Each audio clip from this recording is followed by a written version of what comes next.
오늘은 참 진짜 찬양을 하고 이러면서 주님을 높여드리고 주님의 은혜를 이렇게 누리는 그런 시간이면 참 좋겠다. 찬양하면서 너무 기쁘고 감사했습니다. 그리고 말씀을 이렇게 읽어주면서 말씀이 기니까 이거 딱 읽고 그냥 끝내면 진짜 좋겠다. 이런 생각도 제가 먼저 들었습니다. 근데 오늘 우리가 이 말씀을 통해서 귀하게 하나님께서 우리에게 하실 은혜들을 좀 나누고 싶어요. 무슨 말이냐면 우리의 마음에 대해서 오늘 첫 번째로 치유에 대해서 이야기할 때 엘리사를 통해서 우리의 마음에 있는 상처와 우리의 마음의 무기력감에 대해서 혹은 우리의 우울감에 대해서 우리 같이 좀 말씀을 나누고 마음의 자유를 누릴 수 있으면 좋겠습니다. 오늘 두 번이나 나온 단어 중에서 엘리야의 성정, 성품을 이야기할 수 있는 특별한 단어가 있어요. 열정이라는 단어입니다. 열정. 내가 열정적으로 주님을 섬겼습니다 라고 나와 있는 그의 모습. 그 열정이라는 말이 과연 그렇듯이 850대 1로 능력 대결이라고 이야기하는 바알과 아세라 선지자들을 데려다가 같이 마치 전쟁하듯이, 전쟁을 실제로 한 것은 아니고 마치 영적인 전쟁을 하듯이 어느 재단에 불이 임하느냐, 그 있고 난 다음에 있었던 이 일인데, 저는 이런 일들이 우리에게 많이 경험된다고 싶어요. 엘리야에게 있어서 공교롭게도 그가 화려한 승리를 하고 난 다음에 850대 1로 기가 막힌 하나님의 영광을 드러낸 바로 그때에 이어서 꼬리처럼 물고 왔었던 이 일에 대해서 우리가 좀 주목해 보고 싶어요. 그렇게 하나님께서 하나님을 향한 자신의 재단, 하나님의 재단에 불이 임하고 난 다음에 비가 오잖아요. 그리고 그 앞에서 이스르엘이라는 장소까지 이 아합 왕이 타고 있는 마차 앞에 엘리야가 달려갑니다. 그러면서 그의 길을 인도하듯이 비가 오는 가운데 그렇게 가는 장면들이 나옵니다. 바로 그 다음이에요. 그리고 지금 우리가 엘리야, 본인이 열정적으로 지금 섬겼다라고 이야기하는 이 엘리야를 특징적으로 지금 이 엘리야의 마음이 어떤가라는 것을 단어 하나로 표현하면 탈진? 번아웃? 혹은 지금 그가 나타내고 있는 마음을 보면 마음속에 무기력감도 있는 것 같습니다. 그래 제가 여러 가지 관심 있어서 찾고 있는 자료 중에서 우울감이라는 것을 찾아보니까 흥미롭게도 우울감은 슬픈 감정이 아니라는 사실을 알고 계십니까? 우리는 보통 우울하다 그러면 슬프다고 생각을 하는데 정작은 그렇지 않다는 겁니다. 그런 마음에 있는 사람들 가운데 한 절반에 느껴지는 마음은 사실은 아무것도 아니라는 거예요. 그냥 무기력감이라는 거예요. 사실은 내가 슬프다 이렇게 생각하고 혹은 내 마음속에 드는 여러 안 좋은 생각만 생각하는 데 있지만 사실은 그렇지 않다는 거예요. 실제로 느껴질 때에는 오늘 이 엘리야가 느꼈던 것처럼 그의 마음속에 내가 했던 일이 무슨 소용이래, 혹은 내가 지금 뭘 해야 한대, 아무것도 하기 싫어서 이렇게 수면을 많이 자게 되는, 이게 대표적인 증상 중에 하나래요. 마음이 눌리고 어려워지면 수면 시간이 아주 짧아지거나 아주 많아지거나 이렇게 일어나게 되는 거라고 하는데, 딱 보면 이 마음에 큰 상처와 두려움과 염려가 있구나를 보게 되는데, 오늘 말씀에서 하나하나 우리가 좀 엘리야를 통해 하나 이런 열정을 회복시켜 주시고 이런 은혜로 계속 쓰임받기 원하는 우리가 붙잡고 지지하고 기댈 수 있는 기도 제목들을 찾을 수 있으면 좋겠어요. 첫 번째로 우리가 주목하고 싶은 것은 그에게 이런 무기력감과 이렇게 무너지는 그의 화려한 능력과 그가 했던 여러 일들에 비해서 이렇게 초라할 만큼이나 도망가고 있는 그의 이런 모습이 어디서부터 시작되는가에 대해서 오늘 본문 말씀이 이야기하고 있는데, 그게 어디서부터 시작됐느냐? 두려움이라는 감정에서부터 시작이 됐어요. 두려움. 2절 3절 말씀을 보면 이렇게 나와 있습니다. 그러자 이세벨은 엘리야에게 심부름꾼을 보내어 말하였다. 내가 예언자들을 죽였으니 나도 너를 죽이겠다. 내가 내일 이맘때까지 너를 죽이지 못하면 신들에게서 천벌을 달게 받겠다. 아니 그보다 더한 재앙이라도 그대로 받겠다. 엘리야는 두려워서 급히 일어나 목숨을 살리려고 도망하여 유다의 브엘세바로 갔다. 그곳에 자기 시종을 남겨두고 라고 성경이 그 짧은 동안에 그의 마음을 이야기하고 있습니다. 그의 말마따나 열정적으로 섬겼던 엘리야의 모습에서 제일 안 어울릴 것 같은 표현이 하나 나오는데 그게 두렵다라는 표현입니다. 왜냐하면 여러분, 그가 아합 왕 앞에서 공개적으로 이야기한 거 아니에요. 데리고 와봐. 그리고 우리 앞에 기도하자. 이 담대함, 이건 사실 다른 사람들에겐 없었던 담대함 아닙니까? 그런데 그에게 정작 두려워서 이와 같은 일이 일어나게 되더라라는 것을 보게 돼요. 그러니까 그의 삶에 갑작스럽게 다가온 두려움, 원래 그가 이랬던 사람이라기보다 그가 여러 했던 과거 행적을 보면 이것보다 더 큰 용기가 필요하고 더 큰 능력이 필요할 때도 하나님을 의지하고 혹은 하나님께서 그를 붙들어 주셔서 이겼던 경험도 있고 그의 마음도 분명히 그랬음에 틀림없는데 소식 하나에 마음이 살짝 흔들리고 나니까 그의 적나라한 연약한 모습이 드러나더라는 거예요. 소식이 뭐냐? 이세벨이 너도 죽을 것이다 라는 말이었어요. 그 전에 아합도 엘리야 이야기를 도망 다니고 그랬거든요. 그런데 이세벨이 그 말 한마디 하게 되는데 이것이 우리가 열정적으로 살아가거나 혹은 믿음 생활을 오랫동안 열심히 하셨던 분들이 의외로 넘어지게 되는 아주 사소해 보이지만 꽤나 많은 사람들에게 적용되는 첫 발자국이라고 싶어요. 두려움 자체이죠. 정작 여러분 엘리야에게 이세벨이 자기가 위협하고 있는 대로 내가 너를 정말 죽일 거야 내일까지 아닙니까? 근데 내일까지라고 할 필요 없이 정말 죽일 생각이었으면 그 소식을 전하는 사람 편에 자객을 같이 보내서 죽이면 돼요. 그렇지 않습니까? 제가 항상 이 말씀을 읽을 때마다 아니 진짜 죽일 생각이면 그녀에게 능력이 있고 실제로 다음날까지 한다면 이걸 예고할 필요가 뭐가 있어요? 정말 죽이려고 한다면 누군가 소식을 전하라고 갈 거 아닙니까? 내일 이맘때까지 너 죽게 될 거야. 왜냐하면 이세벨은 엘리야에게 심부름꾼을 보내서 이야기했다고 하거든요. 근데 정말 죽일 생각이면 심부름꾼을 보낼 게 아니라 자객이나 군인을 보내야 될 거 아닙니까? 엘리야에게 2명을 보니까 심부름꾼 한 번 보내고 그 다음날까지 죽이러 보내겠다는 거 아니에요? 근데 그 말에 엘리야가 도망가게 됐어요. 두려워서. 그러니까 처음부터 이세벨의 목표 그리고 이것을 확장시켜 봐서 처음부터 사단의 목표는 명확합니다. 우리가 실제로 죽게 되는 것이 아니라 우리가 두려워하게 되는 것을 원하는 거예요. 이 소식과 이 환경들의 목표, 사단이 지향하는 바는 두려움 자체예요. 두려움 자체. 죽이려고 하는 게 아니라 두려운 거. 그 자리를 떠나게 되는 거. 그래서 넘어갈 수 없는 한계 앞에 있을 때 이 엘리야가 자기 스스로 아니 그 전까지는 이길 수 있었는데 이 무기력해지고 두려워지게 되는 것이죠. 이게 어느 날 갑자기 찾아올 수 있다니까요. 그리고 여기서 우리가 하나님께서 엘리야를 그냥 그대로 적나라하게 보여주시는 거라고 싶어요. 제가 상해 코스타를 가게 됐을 때 코스타가 유학생 집회인데 중국 상해 코스타에 가게 됐을 때 근처에 있는 우리 만날교회 김병상 목사님이 본인의 설교를 이렇게 하시더라고요. 본인 설교 때 이야기한 거니까 뭐 나눠도 상관없다고 싶어요. 이분이 자신에 대해서 이야기할 때 공황장애로 인해서 정말 어려운 시간들을 많이 보냈다라고 그때 그게 벌써 10년 정도 됐어요. 청년들 앞에서 이야기하시더라고요. 너무 힘들었다. 벗어나온 지 얼마 되지 않았다. 그러니까 이 공황장애라는 병이 극심한 통증을 가지고 오는데 이상한 것은 뭐냐면 원인이 잘 밝혀지지 않은 거예요. 원인이. 그래서 큰 교회 목사님으로 만날교회 많이 활동하고 계시잖아요. 그런데 훌륭하게 사역을 감당하고 계셨던 분이 어느 날 설교단에 올라가는 것이 너무 힘들다라는 거예요.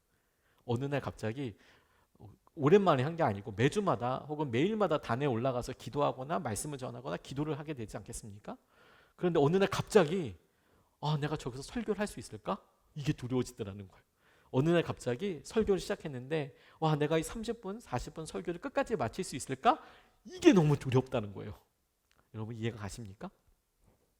이분이 그런 이야기를 하시더라고요. 아무것도 할 수 없을 것 같아서 결국 상당한 시간을 1년 넘게 그 정도 이분이 강제적으로 사역을 쉬어서 떠났다라고 그때 당시에 그런 이야기를 하셨어요. 제가 그때 되게 인상 깊었던 것은 뭐냐면 어느 날 찾아온다는 두려움이라는 것이 이게 어떤 징조가 있고 이렇고 저렇고 저렇게가 아니라 어느 순간에 여러분 우리의 마음에 우리가 의지하던 하나님보다 어느 한순간 우리의 마음을 가득 채우는 두려움 그 실체가 없고 심지어 날마다 갖고 있었던 생각임에도 불구하고 그것의 마음을 훅 뺏기는 순간 누구라도 심지어 엘리야조차도 넘어뜨릴 수 있을 만한 그런 두려움이었다는 거예요. 그리고 여러분 이게 우리에게 어떻게 위로가 되냐면 엘리야도 그렇다면 우리의 마음속에 어느 순간에 드는 두려움과 무기력감에 대해서 너 왜 이렇게 능력이 없니? 자책하거나 왜 그러니? 라고 이야기하기보다 오히려 엘리야 같이 열정적으로 섬겼던 하나님의 사람에게 발견되는 한 가지 일로서 자기 자신을 자책하고 이 일을 통해서 자기 자신에 대해서 막 고민하고 이렇게 하기보다 오히려 이것을 믿음의 또 다른 스텝으로 하나님께서 어떻게 이끌어 가시는지에 대해서 주목하는 것이 훨씬 더 생산적인 일이 되는 것이죠. 4절 말씀을 보면 이렇게 이야기하고 있습니다. 자신은 홀로 광야로 들어가서 종을 놔둔 다음에 자신은 홀로 광야로 돌아가서 하룻길을 더 걸어 어떤 로뎀나무 아래로 가서 거기에 앉아서 죽기를 간청하며 기도하였다. 주님, 이제는 더 바랄 것이 없습니다. 나의 목숨을 거두어 주십시오. 나는 내 조상보다 조금도 나을 것이 없습니다라고 이야기합니다. 여기서 아이러니가 발견돼요. 엘리야가 뭐 때문에 도망갔어요? 죽을까 봐 도망했잖아요. 근데 하나님께 뭐라고 기도해요? 죽여달라고 기도해요. 이게 아이러니라니까요. 그가 뭐가 두려웠어요? 죽음이 두려웠어요. 이세벨이 죽을까 봐 두려워서 도망했잖아요. 근데 정작 하나님 앞에 와서 뭐라고 얘기해요? 죽여달라고 기도해요. 그러니 그의 마음속에 정말 있었던 것이 무엇인지 어떤 것인지에 대해서 떠올려 볼 밖에요. 두려움과 절망의 가장 큰 기준이 뭐냐면 자기예요. 자기. 내가 이 일을 할 수 있을까? 내가 이 일을 맞이할 수 있을까? 자기를, 주님, 나의 목숨을 이제는 더 바랄 것도 없고 내가 바랄 것이 없고 나는 내 조상보다, 온통 이제 자기의 것으로 설명하기 시작하죠. 그가 여러 사람들 앞에서 제단 앞에 불이 임하해달라고 기도할 때 하나님께서 내가 하나님의 종인 것과 내가 하나님의 뜻대로 이 모든 일을 행하고 있는 것을 여기 있는 사람들에게 다 알게 해주십시오라고 기도할 때는 하나님께서 내 하나님이고 내가 하나님의 종인 것과 하나님께서 그의 주목함이, 그의 고백이 온통 하나님께 있는데 어느 순간에 너 죽일 거야 라는 말에 나 죽겠다라고 이 모든 시선과 마음이 자기에게 호로록 돌아오는 순간 뭐라고 설명할 수 없는 안개 같은 두려움이 확 그를 가득 채우게 되고 그런 일들 때문에 말도 안 되는 행동들을 했다라는 거예요. 그리고 이런 것을 통해서 우리가 만약 우리가 그렇다면, 그러면 우리가 그렇다면 나를 자책하고 내가 이거 스스로 어떻게 빠져나오느냐 뭐 이렇게 생각하기보다 오히려 거꾸로 오히려 엘리야를 보고 이런 일이 있을 수도 있구나. 이런 일을 통해서 오늘 이제 말씀을 통해서 살펴나갈 것처럼 이걸 통해 우리가 오히려 이렇게 방향을 잡고 기도해야 되는 거구나. 이걸 알아야 한다니까요.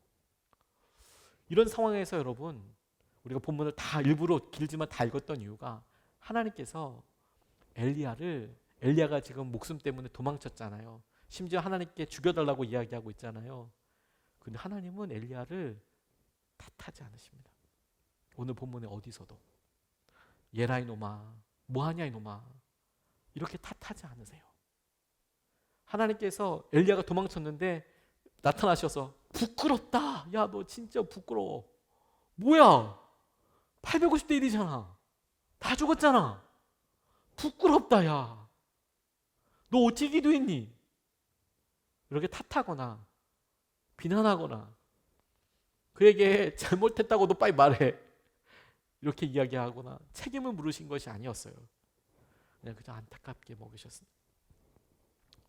주님께서 그에게 하셨던 행동을 보면 오히려 자연스럽게 우리가 어디에 중심을 둬야 되는지 보게 됩니다. 하나님은 그를 탓하지 않으셨어요. 너 왜 이렇게 두려워하냐? 이렇게 얘기도 안 하시고 도망쳐 있는 엘리야를 주님께서 찾아가셔서 그의 사자를 보내셔서 그를 비난하거나 비판하거나 이러지 않고 그를 그냥 먹이셨어요. 그냥 그를 먹으셨습니다. 저는 이것에 오늘 우리가 좀 마음을 좀 두고 싶어요. 왜냐하면 여러분 우리가 열심히 교회에서 사역할 때도 탈진이 오지만 제가 치유 집회를 위해서 기도하면서 떠올린 게 바로 그거였어요. 환우들이 제일 많이 겪게 되는 게 뭐냐면 조금이라도 희망이 있어서 그걸 붙잡고 기도하는데 들려지는 여러 검사 결과들이나 수치들, 간 수치부터 시작해서 호중구 수치 이런 수치들이 많잖아요. 평소 때는 듣지도 못했던 수치들이 검사를 하면 아무튼 희한한 무슨 수치들이 그렇게 많아요. 그리고 그게 우리를 그렇게 낙담시켜요. 탈진이 와. 그래서 내가 조금해도 몸이 좀 괜찮아 태어나려고 그래? 좀 나아지는데 수치가 나타나는 건 목사님 염증 수치가 안 떨어졌어요. 더 계셔야 돼요 병원에. 그럼 낙담이 되고 어렵고 그게 탈진처럼 우리에게 쓱 다가오죠. 그런데 옆에 그분들을 위해서 기도하는 사람도 똑같이 그래요. 어머니를 위해서, 아버지를 위해서 기도하고 사랑을 위해서 오랫동안 기도한 사람들이 마음속에 가장 느끼는 마음이 뭐냐면 기도해도 혹은 믿음을 썼는데 더 좋아지지 못하고 그대로이거나 더 나빠졌다고 이야기할 때 탈진과 아주 비슷한 혹은 우울감과 아주 비슷한 그런 마음이 확 엄습하거든요. 근데 그런 마음에 주님께서 엘리야에게 대하셨던 것을 본다면 어떻게 우리가 적용할 수 있겠습니까? 하나님은 엘리야를 탓하지 않으셨어요. 너 왜 그러니? 그에게 일단 먹이셨어요. 일단 먹였어요. 저는 오늘 여러분 우리가 바로 그거 해야 한다고 싶어요. 우리 마음속에 혹시 그렇다면 우리가 사랑하는 일을 위해서 기도하기 때문에 우리 마음속에 혹시나 이런 엘리야가 느꼈던 이런 무기력감과 혹은 우리가 아픈데 오랫동안 기도했는데 나아짐이 없어서 관계가 힘든데 이 관계를 놓고 회복을 놓고 기도했는데 어떤 조그마한 틈도 나아질 수 있는 틈이나 기회조차 안 보인다고 생각할 때 함부로 우리가 스스로 우리 자신에게 집중해서 안 되나 보다, 어렵나 보다, 무기력하구나라고 생각하기에 앞서서 오늘 하나님께서 엘리야에게 주신 것대로 우리도 한번 따라가 보면 좋겠어요. 5절서부터 8절까지 말씀을 보면 이렇게 나와 있어요. 그런 다음에 그가 로뎀 나무의 아래서 누워서 잠이 들었는데 그때 한 천사가 일어나서 먹으라고 하면서 그를 깨웠다. 엘리야가 깨어보니 그의 머리맡에는 뜨겁게 달군 돌에다가 구워낸 과자와 물 한 병이 놓여 있었다. 그는 먹고 마신 뒤에 다시 잠이 들었다. 잠이 많아진다니까요. 무기력하면. 주님이 천사가 두 번째 와서 그를 깨우면서 말하였다. 일어나서 먹어라. 갈 길이 아직도 많이 남았다. 엘리야는 일어나서 먹고 마셨다. 그 음식을 먹고 힘을 얻어서 밤낮 40일 동안을 걸어 하나님의 산인 호렙산에 도착하였다고 나와 있습니다.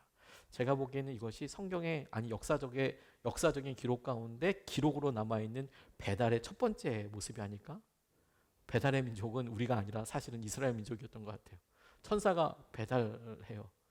그것도 짜장면 배달하듯이 로뎀나무 아래까지 천사가 직접 구운 떡이랑 이런 걸 들고 가서 먹입니다. 일단 먹여요. 먹이고 재워요. 먹이고 재워요. 탓하시지 않으시고 주님께서 그에게 먹이시고 일상 가운데 붙잡아 주시고 이끌어 주시는 거 이거 너무 중요하죠. 너무 중요하죠. 하나님께서 혼자서 피해 있는 엘리야를 찾아가셨어요. 천사를 보냈죠. 하나님께서 찾아가신 것과 다름없어요. 무슨 말씀을 하게 하신 것도 아니고 그냥 그에게 먹이시고 그를 재우시고 그리고 그가 할 수 있는 비교적 단순한 명확한 목표를 주셨어요. 산 호렙까지 가는 일입니다. 갑작스럽게 가서 다시 아합 앞에 가. 이세벨한테 가서 너 선포해. 너 마주해야 돼. 도망치면 되겠어? 마주해서 용기 있게 네가 살아있음을 믿음의 사람이 있으면 너 보여줘 라고 이야기하지 않고 일단 먹이고 그가 할 수 있는 일부터 그에게 있어서 아주 작은 일서부터 다시 중심을 잡고 일어서고 함께하는 것 이거 너무 중요하더라고요. 그게 너무 중요하더라고요. 우리는 육적인 것이 영적인 것과 관련되어 있다는 것을 자주 잊어버려요. 우리는 육적인 것이 영적인 것과 관련이 있다는 것을 아주 자주 잊어버립니다. 그래서 영적인 것이 무너지면서 우리 육적인 것이 확 무너지는 것을 그게 중요한 의미라는 것에 대해서 잘 알지 못해요. 그거 되게 중요한 것 같아요. 제가 예전에 귀 이명 때문에 아주 어려운 시간을 보냈던 적이 있었어요. 피곤하고 뭐 이러다 보니까 이 이명이 아주 심하게 왔는데 이건 아파본 사람들만 진짜 알아요. 어마어마합니다. 그리고 이명이 앞서 약이 점점 세지는데 약이 세지면 이게 이 귀 뇌 쪽에 있잖아요. 그 약이 엄청 독해요. 그래서 이 이명 자체의 고통은 뭐냐면 대면에서 이야기를 하면 일단 먹먹하게 물 안에 들어있는 것처럼 잘 들리지 않고 입술을 자세히 보거든요. 무슨 말 하는지 알아들어야 되니까. 입술을 자세히 보는데 무슨 말인지 잘 못 알아듣겠고 처음에 몇 번은 다시 물어보는데 계속 그렇게 하면 좀 미안하죠. 그래서 뭐 이렇게 아는 척 알아들은 척. 근데 가까운 사람들에게는 물어보죠. 뭐라고? 그러면 나중에 이제 짜증내죠. 진짜 안 들려서 이렇게 물어보는 건데 이렇게 말이 뭉개져서 이렇게 뚜 이런 소리가 함께 들려서 혹은 이렇게 기계 가는 소리처럼 왜 이런 소리가 같이 이렇게 들려요. 그래서 분절음으로 안 들리거든요. 이게 잘 안 들려요. 근데 이게 저 같은 경우에는 이렇게 이제 앞에서 설교도 하고 그러지 않습니까? 예전 교회에서는 모니터 스피커 큰 게 2개가 이렇게 있었는데요. 사회 볼 때는 정말 쓰러지는 줄 알았어요. 제가 말하는데 스피커가 저한테 그 소리를 쏴주잖아요. 주저앉을 뻔했어요. 너무 아파가지고 귀도 너무 아프고 소리도 안 들리고 제가 무슨 말 하는지 통에다가 큰 소리 지르는 그런 느낌이고 너무 힘들었어요. 근데 더 힘들었던 건 뭐냐면 이거 고통도 아팠지만 약을 독하게 쓰니까 새벽 예배도 못 나가고 하루 종일 푹 잠자는 모드고 전화 오면 제일 짜증나고 왜냐면 전화는 이게 소리만 들어야 되잖아요. 그러니까 뭐 입술도 읽을 수가 없잖아요. 영상 통화를 할 수 있는 게 아니니까. 전화 오면 진짜 힘든 거예요. 이건 뭐 어떻게 할 수가 없어. 대신 받아달라고 얘기할 수도 없고 귀를 닫아야 되는데 귀는 너무 아프고 와 근데 시간이 많이 걸렸어요. 시간이 그렇게 하는데 약도 꽤 몇 달 동안 먹었고 그리고 나아질까 이런 생각이 들다가 어느 기간이 지나고 나니까 괜찮아지더라고요. 나아질까 싶은데 나아지긴 하더라고요. 근데 어떻게 회복됐냐면 약을 먹어서 회복된 것 같지는 않고 밥을 열심히 먹어서 해결된 것 같아요. 솔직히 약을 많이 먹어서 물론 의사분들이 생각하면 웃겠지만 제가 이렇게 봤을 때 약은 먹어도 계속 잠들기만 하고 더 힘들기만 하고 고통스러웠던 것 같은데 제가 보니까 그 핑계 대고 잠도 많이 자고 밥도 열심히 먹고 그랬더니 나은 것 같아요. 그래서 우리에게 있어서 쉼과 우리의 마음이 이렇게 있을 때 이걸 막 너무 죄악시할 필요가 없겠다라는 생각도 조심스럽게 해보게 됐습니다. 하나님의 말씀이 명확하게 들 때까지 하나님께서 하신 여러 일들을 볼 때까지 하나님께서 우리에게 계속해서 찾아오시거든요. 근데 특이한 점은 하나님이 처음부터 말씀하시지 않으세요. 무슨 말이냐? 엘리야가 지금 지쳤잖아요. 쓰러졌잖아요. 엘리야가 지금 원하는 건 뭡니까? 살아계신 하나님께서 그에게 한 말씀 해주시기를 원하잖아요.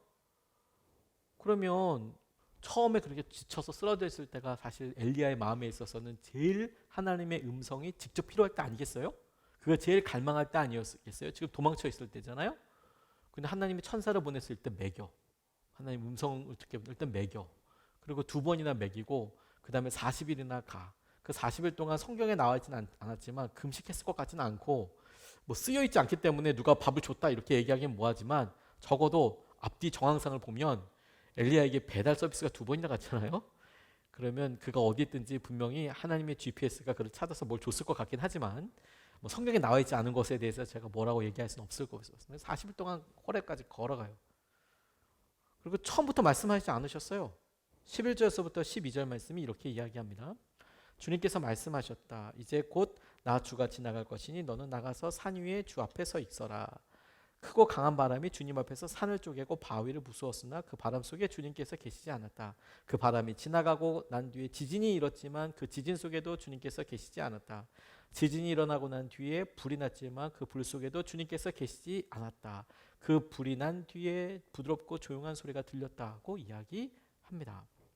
이 장면을 하나씩 떠올려 보세요, 여러분. 여러분들이 간절히 기도할 때 주님, 제가 주님께서 하실 것을 믿기 위해서 제게 뭔가 기사와 이적을 보여주십시오. 여러분이 만약에 그렇게 기도했는데 하나님 제가 부자가 되고 싶습니다. 하나님 제가 이거 병 낫고 싶습니다. 제게 이것이 나았다라는 믿음이 될 수도 표정을 보여주십시오 라고 기도하자마자 여러분에게 갑자기 강한 바람이 불어서 산을 빡 쪼개고 바위가 부서졌다고 생각해 보세요. 루터처럼. 안 믿겠습니까? 저는 믿을 것 같은데요. 근데 거기에 주님의 음성이 없었대요. 지진이 있었대요. 지금 제가 잘못했습니까? 지금 제가 죄가 있다면 저 알려주십시오. 지진이 막 있어요. 제가 잘못한 거 맞군요, 주님. 잘못했습니다. 이렇게 얘기할 것 같거든요, 저는. 근데 지진 난 다음에 아무 소리도 없었어요. 불이 났습니다, 불이. 그리고 엘리야는 이 불에 대해서 굉장히 가까웠어요. 왜요?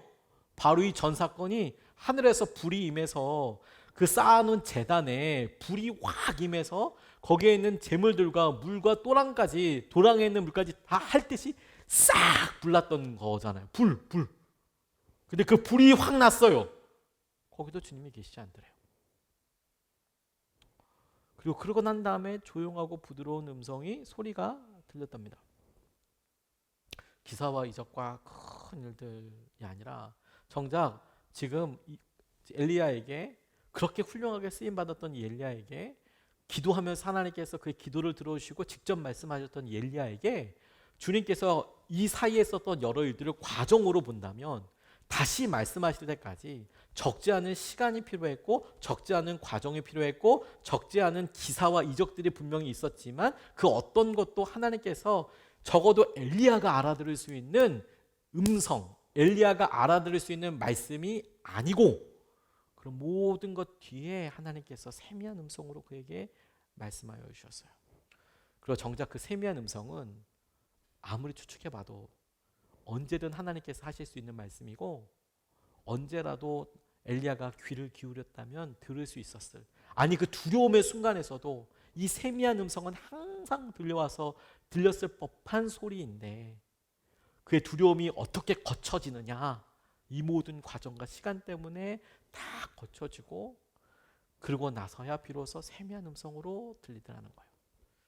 하나님 때문이 아니고 사실 우리에게 확 드리워진 이 안개 같은 두려움이 샥 사라질 때까지 이런 시간과 이런 과정이 필요했답니다. 이거 우리에게 중요하지 않나요? 우리가 무엇과 싸워야 하는지를 저는 명확히 보여주신다고 싶어요. 여러분, 우리에게 주님께서는 치유라는 복제적으로 보이는 것을 놓고 기도합니다. 저는 이거 너무 중요하다고 보고 끊임없이 기도해야 된다고 생각을 하고 기도하고 있습니다. 근데 명심해야 합니다. 우리는 주님께서 우리와 함께 하시고 우리를 붙잡아 준다고 할 때 기사와 이적과도 같은 기적과도 같은 놀라운 일들에만 집중하지만 정작 세미한 음성인 거예요. 그래서 정말 주님께서 우리에게 이야기하시는 것들을 보면 우리는 주님 내가 낫겠습니다, 이런 치유를 통해서 하나님이 함께 하신다는 것을 느낀다고 생각하지만 주님은 아니, 우리가 여전히 아파도 세미한 음성이 들리는 곳이 주님께서 시작하는 곳이고 세미한 음성에 대해서 마침내 우리의 마음이 반응하기 시작하는 것이 우리가 엘리야의 회복처럼 진짜 회복이 있게 된 것이고 세미한 음성이라도 우리가 조금이라도 움직이게 된 것이 주님이 보시기에는 치유라는 사실입니다. 치유라는 사실. 그게 진짜 치유라는 사실이에요. 그래서 주님께서 이후에 엘리야에게 하셨던 처방도, 그를 살리기 위한 처방도 그가 할 수 있을 법한 일이어서요. 다시 한번 그는 도망친 곳에 다시 가라고 하나님께서 말씀하지 않으셨어요. 야, 이세벨 앞에 도망갔냐? 부끄럽다. 이세벨 앞에 가라라고 이야기하지 않으셨어요. 오히려 전혀 상관없는 먼 곳, 오히려 저 외곽 쪽 그렇게 가게 합니다. 그게 사명이라고 새롭게 주셨어요. 무슨 말이냐면 12절에서부터 18절까지의 말씀을 보면 이렇게 나와 있습니다. 12절 하반절에 부드럽고 조용한 소리가 들렸다. 13절 엘리야는 그 소리를 듣고서 외투자락으로 얼굴을 감싸고 나가서 동굴어기에 섰다. 바로 그때 그에게 소리가 들려왔다. 엘리야야, 너 여기 뭐 하고 있냐? 엘리야가 대답하였다. 나는 이제까지 주 만군의 하나님만 열정적으로 섬겼습니다. 그러나 이스라엘 자손은 주님과 맺은 언약을 버리고 주님의 제단을 헐었으며 주님의 예언자들을 칼로 쳐 죽였습니다. 이제 나만 홀로 남아있는데 그들은 내 목숨마저도 없애려고 찾고 있습니다. 주님께서 그에게 말씀하셨다. 너는 돌이켜 광야길로 해서 다마스쿠스로 가거라. 유다로 가는 게 아니고 북이스라엘로 가는 게 아니고 아합에게로 가는 게 아니고 북이스라엘 아합에게로 가는 게 아니라 남유다로 가는, 그렇게 가는 게 아니라 다마스쿠스로 가거라. 거기에 이르거든 하사엘에게 기름을 부어서 시리아의 왕으로 세우고 또 님시 아들 예후에게 기름을 부어서 이스라엘의 왕으로 세워라. 그리고 아벨모올라 출신인 사밧의 아들 엘리사에게 기름을 부어 내 뒤를 이을 예언자로 세워라. 하사엘의 칼을 피해서 도망하는 사람은 예후가 죽일 것이고 예후의 칼을 피해서 도망하는 사람은 엘리사가 죽일 것이다. 그러나 나는 이스라엘에 7,000명을 남겨놓을 터인데 그들은 모두 바알에게 무릎을 꿇지도 아니하고 입을 맞지도 아니한 사람이다 라고 말씀하셨어요. 하나님께서 엘리야에게 그가 힘들고 어렵고 낙담하고 있을 때 완전하게 치유하셨던 방법이 뭐냐면 그가 할 수 있는 아주 단순하고 그가 할 수 있는, 당장 시작할 수 있는 일을 그에게 맡기셨어요. 거기서부터 살아나는 거죠. 작은 일부터 맡기셨습니다. 아예 쉬는 것만 답은 아닙니다.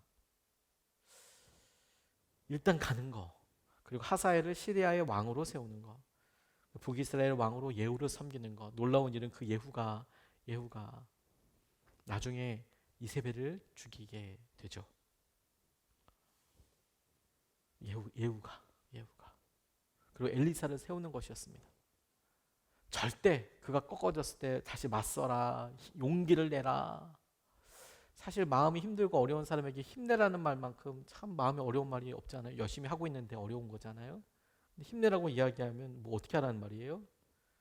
근데 주님은 전혀 그렇게 이야기 안 하시고 그가 할 수 있는 새로운 일들을 조심스럽게 도전하시면서 그에게 그것이 사명이라고 이야기해 주셨어요. 그리고 엘리야는 그렇게 해서 일어날 수 있었습니다. 그는 그렇게 해서 일어날 수 있었어요. 그가 온전히 일어났다고 우리가 확신할 수 있는 건 뭐냐면 그의 마지막을 보면 알아요. 그의 마지막이 어땠습니까? 그가 살아서 하나님께로 불병거를 타고 올라갈 수 있었잖아요. 그렇게 버림받은 게 아니고 여러분, 엘리사를 키우고 마침내 그가 했던 여러 일들을 놓고 했을 때 하나님은 오늘 이 일 때문에 너 도망쳤지? 아이고 부끄러워라. 끝내서 너 불병거와 불말이 웬 말이냐. 그냥 거기서 그냥 이렇게 없어 이렇게 하지 않으셨어요. 그에게 엘리사를 붙여주시고 엘리사의 공개와 그가 제자로서 엘리야를 그렇게 사랑하고 그진히 따라다니고 그리고 제자 앞에서 여러 사람들 앞에 하나님께서 요단강을 건너가게 하시고 불병거와 불말의 호의를 받으면서 확 하늘 올라가게 하셨어요. 저는 적어도 하나님이 엘리야를 지금 이때의 이 무기력함과 도망간 것 때문에 외면하거나 그걸 책임지려고 하게 했거나 그런 거 아니라고 싶어요. 그러기에는 그의 마지막에 너무 놀라워. 그렇지 않습니까? 그의 마지막은 너무 놀랍지 않습니까? 하나님은 이 모습까지 그냥 그대로 안아주시고 품어주시고 그가 보였던 열정을 열정으로 받아주셨어요. 이게 우리에게 위로가 된다는 거예요. 여러분. 우리가 과거에 했던 그만큼의 어떠한 것이 새롭게 돼야 회복이라고 생각을 해요. 그게 아름다운 마무리라고 생각을 해요. 엘리야를 보니까 안 그래요.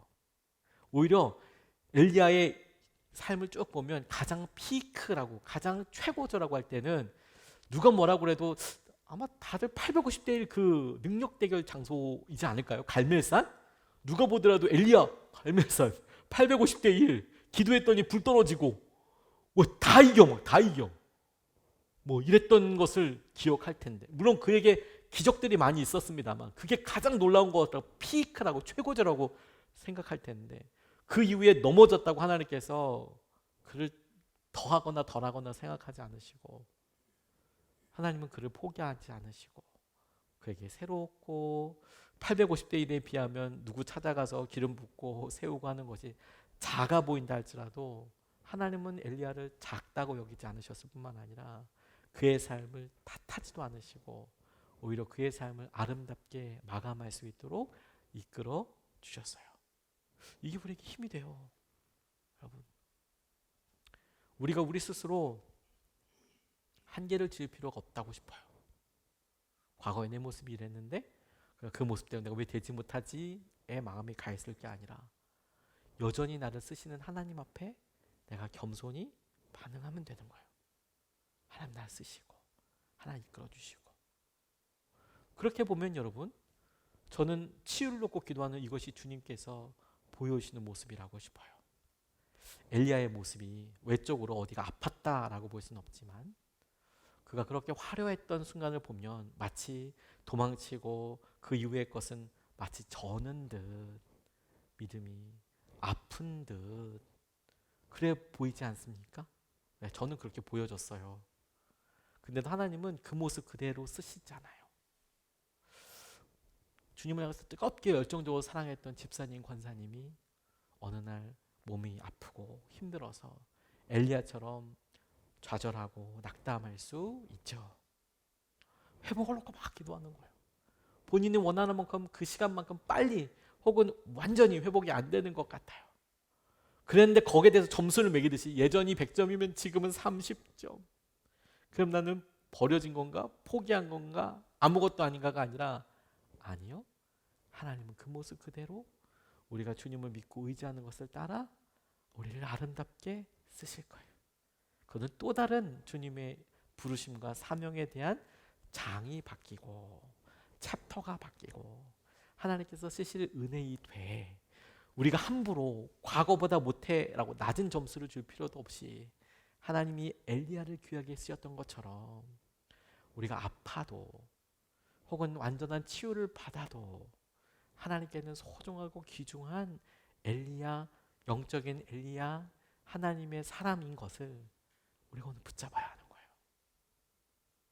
아파도, 여러분들이 힘들어도 여러분들은 하나님의 손에 쓰임 받은 엘리야이고, 그 연약한 모습에도 불구하고 하나도 하나님께서 부끄러워하지 않으시고 탓하지 아니하시는 하나님의 자랑스러운 사람이라는 거예요. 아픈 사람들에게도, 우리 환우들에게도 하나님은 우리 사랑하는 이분들을 하나도 부끄러워하지 않으세요. 오히려 이분들이 맡고 있는 또 다른 삶의 두 번째 스텝에 대해서 하나님은 굉장히 관심이 많으시고 귀를 열어서 주님의 세미한 음성을 들을 때까지 기다리고 계시는 거예요. 이게 능력 아닙니까? 세미한 음성 앞에 있을 때까지 하나님께서 우리를 불러주시고 이끌어주시고 인도하여 주시는 것이다. 그런 여러분, 오늘 우리가 다시 한번 기도하면서 하나님, 우리 환우들을 붙잡아 주십시오. 이렇게 세워 주십시오. 우리가 믿음을 다해서 마음을 다해서 기도하고, 이건 너무 중요한 믿음의 도전이에요. 기도하는 것과 동시에 그들을 바라보는 우리의 믿음에 대해서도 우리가 할 수 있는, 그래 내가 능력이 있어서 치유 자체는 할 수 없을지 몰라도 그건 우리의 능력 바뀌지 않습니까? 근데 기도는 해볼 수 있을 것 같아요. 내 기도에 이름이라도 불러서 누구누구누구라고 불러볼 수 있는 이 작은 사명이라도 다시 결단하고, 우리 자신에 대해서도 우리가 영적으로 쩔어서 이렇게 막 흔들리고 이러는 게 아니라 하나님이 모습 그대로 쓰실 것을 놓고 자그마한 일들에 순종하고 사명을 감당할 수 있으면 좋겠습니다. 오늘 이런 마음이 여러분들, 하나님께서 여러분들을 회복시켜 주시고 축복해 주시고 이렇게 세워주시기를 주님의 이름으로 축복합니다. 우리가 찬양하고 기도하고 싶습니다. 마음이 상한 자를, 주님께서 우리에게 마음이 상한 자를 일으켜주시는 그 주님에 대해서 보여주신다고 싶어요. 엘리야, 우리는 과거보다 도망치고 나서 좀 그래. 아니요, 주님 보시기에는 안 그래요. 주님 보시기에 엘리야는 완성형인 거죠. 그 모습 그대로 완성형인 거예요. 그렇지 않습니까? 하나님은 그 이후에 엘리야가 어떻게 탓하지 않으셨어요. 하나님께서 하실 일들이 우리에게도 마찬가지 아니겠습니까?